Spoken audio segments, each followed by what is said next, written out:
Alright, so today we are doing notes on comparing and ordering decimals. So we've already done comparing decimals, and we've already done ordering, and we've done conversions already too. So now we're going to have to put that together to first convert and then to compare and order the decimals, because that's the best strategy here. So first you convert them to decimals. When I look at this, the first one I have is 1/5. So you could do top dog in the house and divide that. You could also do it times 2/2 to make it 2/10, which would of course be 2/10, 0.2. This one's a freebie, already a decimal. In this one, I'm just going to move that decimal point that starts after the 4 over 2 spaces to make this 0.24.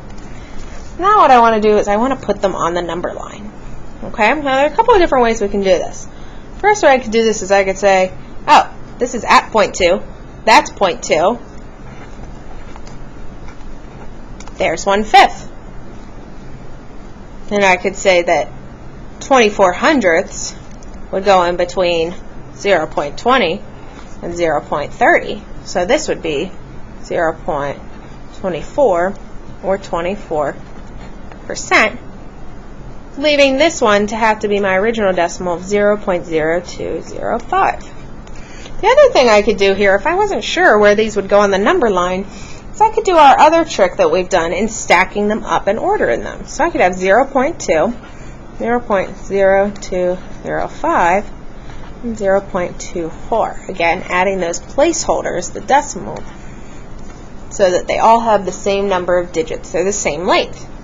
Now when I compare, looking at 2,000, 205, and 2,400, I automatically see that this is smallest, next is this one, and next is this one.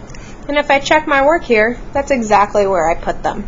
Let's move on to the next one. Next one is the same idea. So we're going to put them onto the number line again. Here's a freebie, 7 hundredths. 1/3 I know is 0.3 repeating. And 75%, I move that guy over, I have 0.75. Again, I can look on here and see that one's right on 0.75. This must be 75%. Just putting the decimal above it to remind me so I know which one it was. Now if I'm looking on my number line, I see that this is 0.0, so it's got to be smaller than 0.2. So that's where I'd put this one, leaving me to put 1/3 or 0.3. Yeah, that makes sense, in between 0.25 and 0.5. This would be my 1/3, or 0.3 repeating. Again, if you weren't sure, you could line these up. So I would take 0.07 and stack it up with 0.33 and 0.75. Now looking from smallest to biggest here, I see I have 7, 33, and 75. 1, 2, 3. And that's exactly where they go. Let's turn to the next page. Now this next page question gets a little bit trickier. So here's the question. Which would make this number sentence true? So here's the number sentence that I'm looking at right here. And it is -1/8 is less than blank is less than 1 3/10. So first thing I want to do is I want that -1/8 to be a decimal. So I know that's -0.125. And I can put that under here as well. Now remember, I'm looking between 0.125 and 1.3. Let's get our other decimals here. So this is a freebie, 0.125. Making this into a decimal, 50% is 0.5. 1 and 1/3, so I have 1 whole, and then I have 1/3, which I know is 0.3 repeating. And this one, move the decimal 2 times over, -1.33. Okay? So remember that when it's over 100%, I'm going to have that whole number. That's where that 1's coming from. So now I can look at these numbers and decide which ones are going to be between these.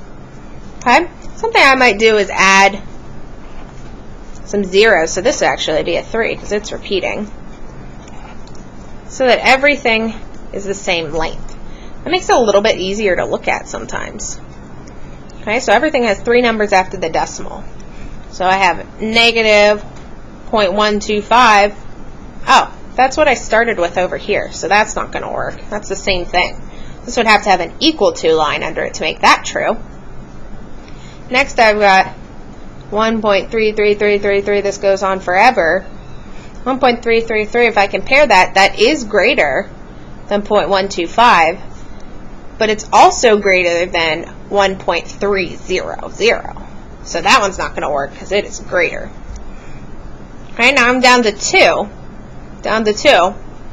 So if I'm looking at these, I can notice that this one, negative 1.33,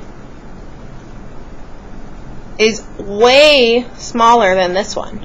This one's negative 0.125. This one's all the way down at negative 1.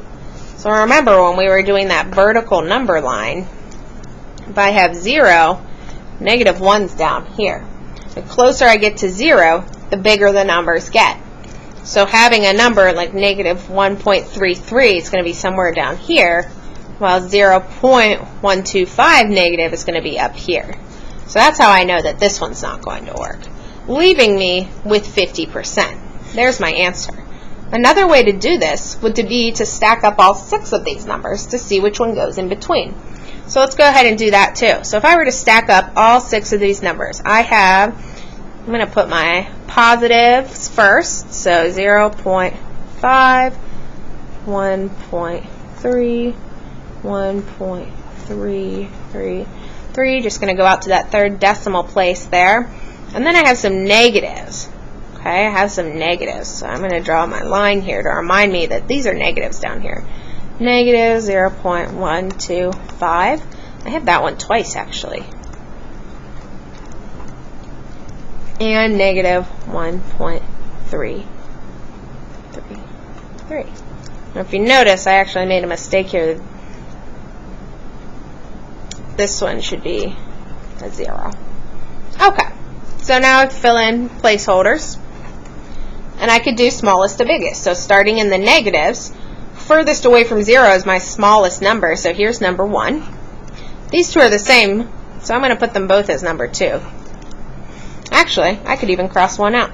1, 2. Looking up here, I have 500, 1,300, 1,333.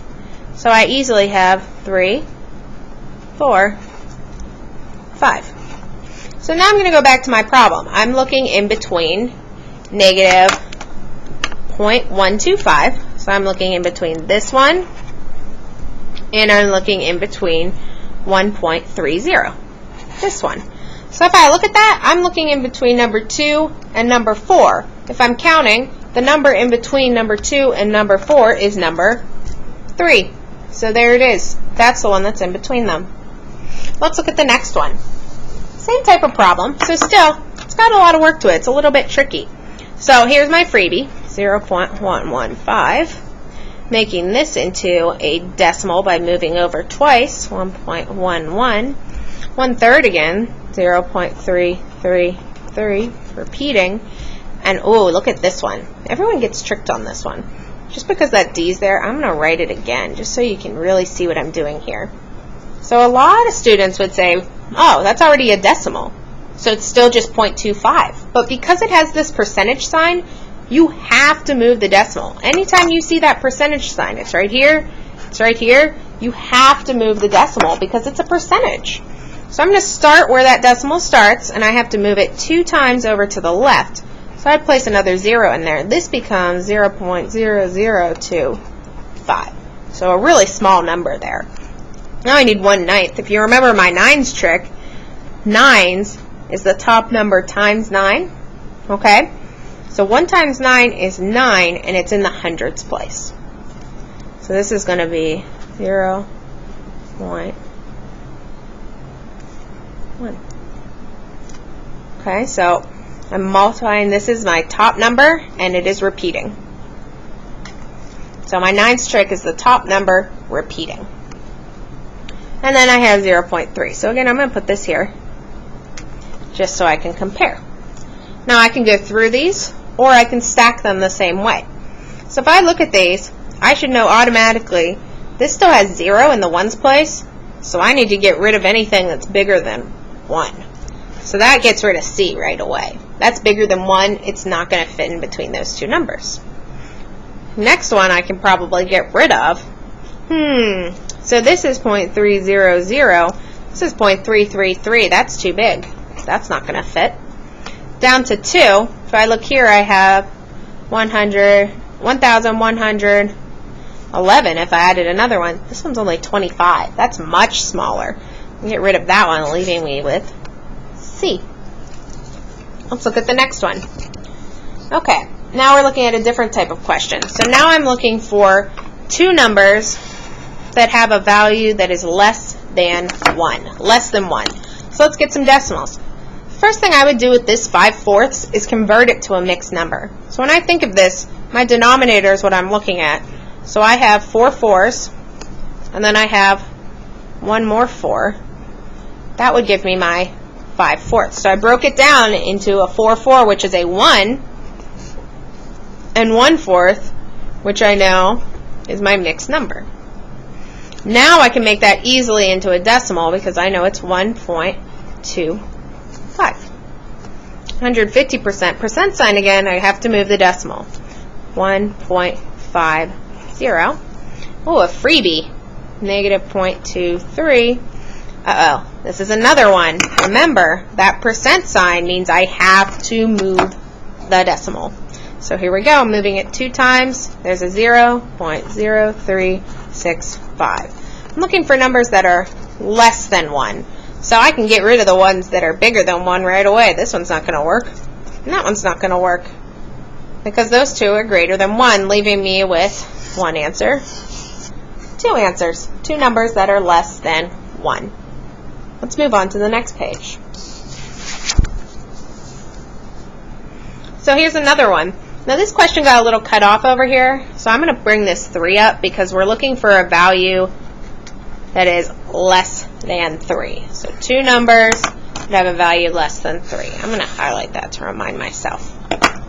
So here's a freebie, 3.03, negative 1/3, so negative 0.3 repeating.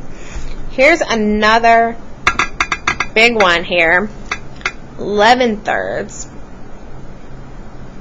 So 11/3 is going to be a mixed number. So I need to know how many 3's are in 11. So I know I've got 3 3's in 11 because 3 3's is 9. 3 3's is 9. So that's 3.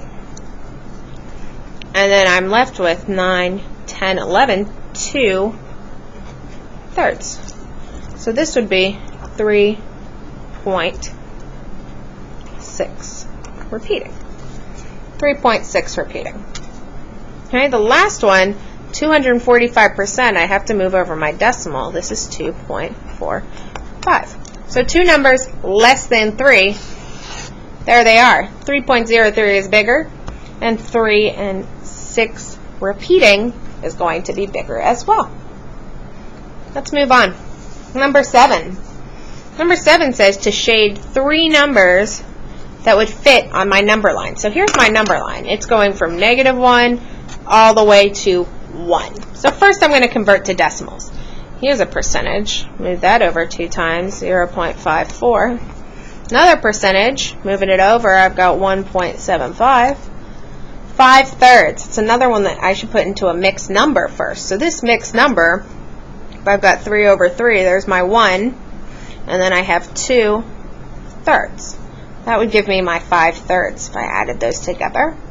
So I have 1 whole and 2/3. It's negative, which I know is equal to negative 1.6 repeating. 6.7%. So again, this is one of the tricky ones. You got to pay attention. That's a percentage, so I do need to still move it over 2 times. So this is 0.067. Now I've got another freebie here, negative 1.03. And 2/9, top number repeating is my 9's trick, 0.2 repeating. So now I need to know 3 of these 3 of these that are going to work in my number line. So I might add a couple things to my number line, knowing that about halfway there would be 0.5. And similarly, halfway here would be negative 0.5. That's helpful. So if I look at this one, 0.54, that's going to be around here, really close to this one. So that one works. 1.75, that's greater than 1. It's going to be way out here somewhere. So that one doesn't work. Negative 1.6, similarly, that's smaller. That's more negative, going closer to what would be negative 2. So that one doesn't work. 0.067, that's pretty close to 0.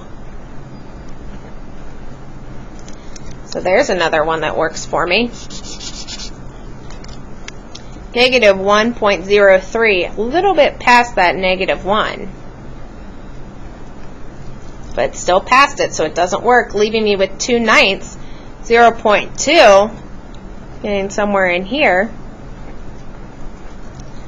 That one also works on my number line.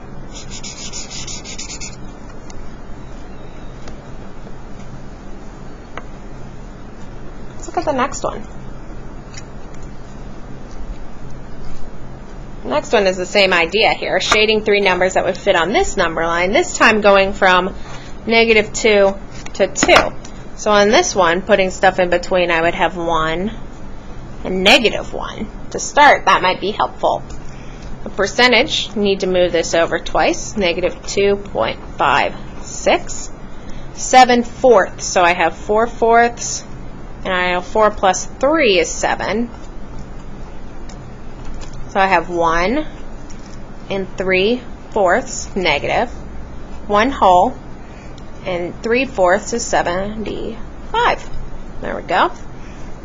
Another one over here, moving the decimal, always moving it if it's a percentage, even if you're starting not at the back. So this is 0.0256. Moving this percentage over, 2.32. Freebie. And 12/3, I would just do division there, because remember, anytime you see that fraction bar, it does mean to divide. So this is really saying negative 12 divided by 3, which gives me negative 4. So right away, I see an outlier. Outlier means it is way off track on my number line. And it's this one. This negative 4 is going to be way down over here. So that one's not going to work. Okay, so I don't even have to look at that one anymore. Now let's look at the other ones. Negative 2.5. So that's not going to be in between negative 1 and negative 2, because that would be back in between negative 2 and negative 3. That's going to be somewhere in here. So I know that one doesn't work. Negative 1.75. Okay, so if this is negative 1.5, negative 1.75 is going to be around here. That one's going to work. So I'm going to shade in that box.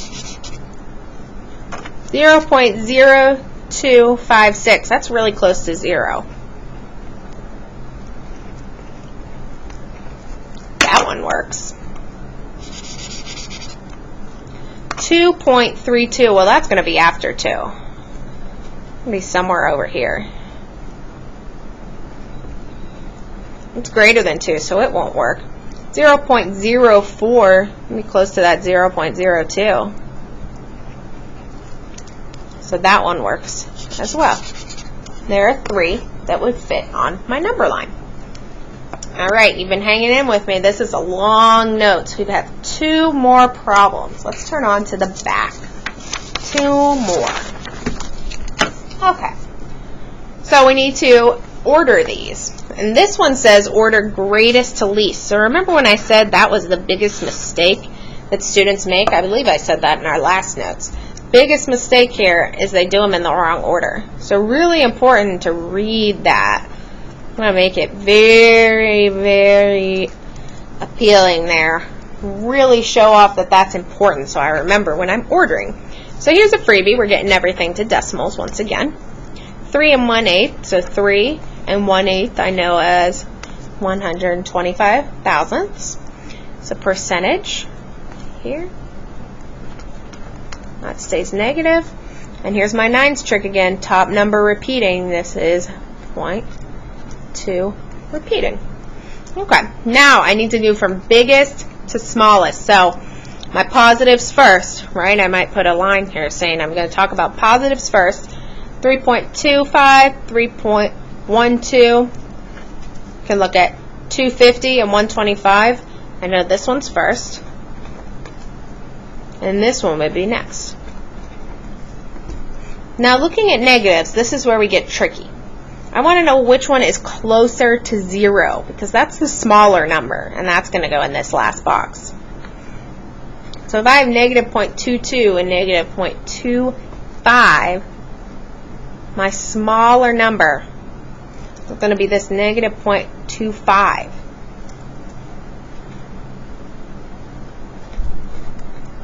Because that's farther away from 0.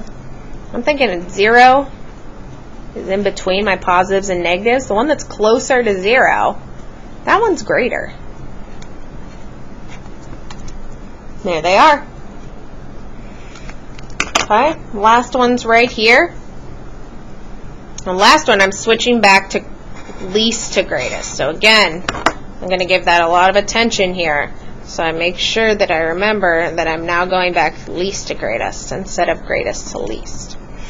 Negative 1/2. Freebie. Moving this over again to negative 0.25. I have 3/11ths. So the 11ths trick, if you remember, is this top number times 9. And it's a repeating decimal as well. So this is 0.27 repeating. Now I'm looking for the smallest number here, so I know I'm looking at my negatives. Negatives.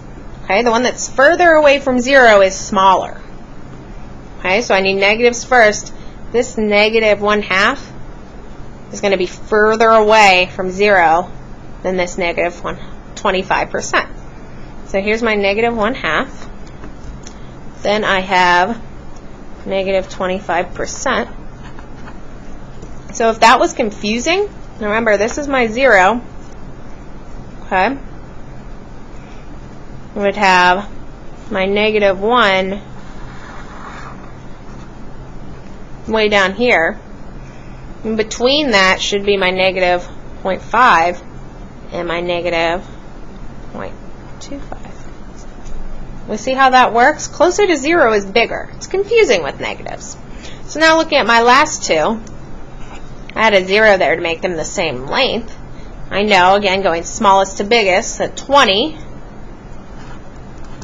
is smaller than 27 as a number. So 3/11ths is going to go right there.